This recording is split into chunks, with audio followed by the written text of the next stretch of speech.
इराणचे supreme leader Ayatollah Ali Khamenei America आणि इस्रायलच्या हल्ल्यात त्यांचा मृत्यू झाला। घटना इराणमध्ये घडली, पण त्याचं सगळ्यात जास्त दुःख मात्र आपल्या भारतात होताना दिसतंय। लखनौ असो, काश्मीर असो किंवा काल मुंबईमध्ये निघालेली ती प्रचंड मोठी रॅली असो, काळे झेंडे फडकवले जात आहेत, महिलांच्या रडण्याची व्हिडिओ व्हायरल होत आहे। जिथे इराणने शोक व्यक्त करायला हवा होता तिथे तर काही लोक आनंद साजरा करताय, पण माझ्या देशामध्ये आपल्या भारतामध्ये मात्र दुःखाचा महापूर आलाय।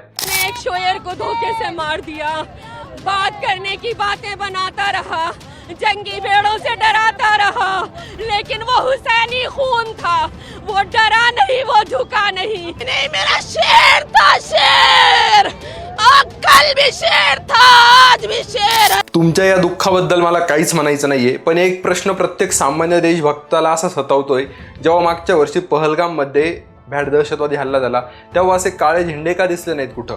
जेव्हा सीमेवरती आपले वीर जवान शहीद होतात, जेव्हा देशात दहशतवादी हल्ले होतात, तेव्हा अशा रॅलीज का निघत नाहीत? तेव्हा अशा निदर्शनांनी रस्ते का जाम होत नाहीत? हजारो किलोमीटर दूर असलेल्या नेत्यासाठी रडणारे डोळे, आपल्याच मातीसाठी रक्त सांडणाऱ्या जवानांच्या बलिदानावरती कोरडे का राहतात?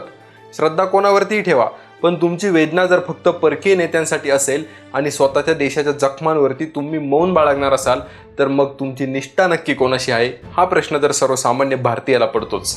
एक सांगायचं झालं तर देशापेक्षा मोठी कोणतीही विचारधारा असू शकत नाही। बाकी आपण समजदार आहातच। जय हिंद।